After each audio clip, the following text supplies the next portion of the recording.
kalau umrah nak beli satu set cukup ataupun beli dua set bang?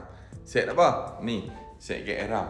Okey, rentetan daripada video yang saya buat itu. Jadi sekarang ni kalau kita nak pergi umrah, nak beli kain ihram ni satu ke dua cukup lah.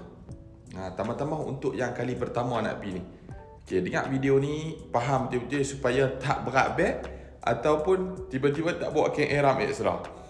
Untuk umrah, ni pengalaman peribadi saya lah. Kalau untuk umrah, bagi saya satu set sudah memadai. Untuk orang yang mungkin kalau bergerak daripada Madinah ke Mekah, orang yang pergi Mekah masuk Taif dulu, satu dah cukup insya-Allah. Sebab kita pakai kain ihram tak lama pun. Kita pakai kain ihram ni, orang kata nak berapa jam je nak selesai kat umrah. Cuma yang duk risau nak buat ekstra ni, kalau dia naik flight direct, contoh daripada KLA, dia pakai ada ihram, dia pergi sampai Jeddah, perjalanan terpanjang. Daripada Jeddah dia tak pergi Taif, terus masuk Mekah. Jadi dia risau, kalau terkotor, kalau nak pergi toilet itu ini dan sebagainya.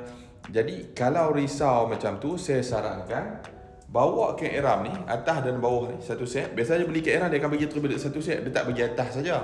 Dia memang satu set kain ihram bagi atas dengan bawah. Izar dengan lidah. Lepas tu bawa, kalau contoh kita pergi dengan anak kan, pergi dengan kawan kan, bawa lagi satu set ekstra supaya tak payah beli banyak-banyak, supaya kita boleh share kan. Dia ada satu set tu atas dan bawah. Ambil kat kita satu lai, kat kawan satu lai. Habuan tukar kat bawah ni je bila kita pergi toilet nanti. Atas sebenarnya tak kotor apa sangat pun. Dan benda ni penggunaan sama juga untuk kalau siapa yang pergi haji.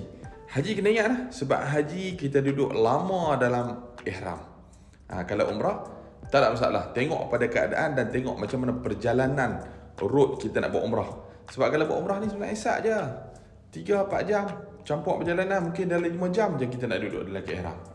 Jadi itu kita tengok kita punya keadaan lah. Mungkin kalau kita risau, kita takut tak terjaga dan sebagainya, boleh je nak beli 2 set kain ihram. Jadi harap menjawab soalan dan moga manfaat. Jangan lupa like, komen dan share. Kalau siapa nak intai-intai set kain ihram sekali tali pinggang ni, saya letak dekat beg kuning. Okay.